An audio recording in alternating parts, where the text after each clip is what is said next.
Hello, in this video I'm going to show you how to check for system updates on the LENOVO K5 Play.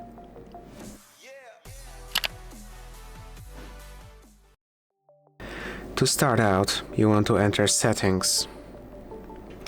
Here, scroll down to System, click on System Updates, and it will now start searching for system updates.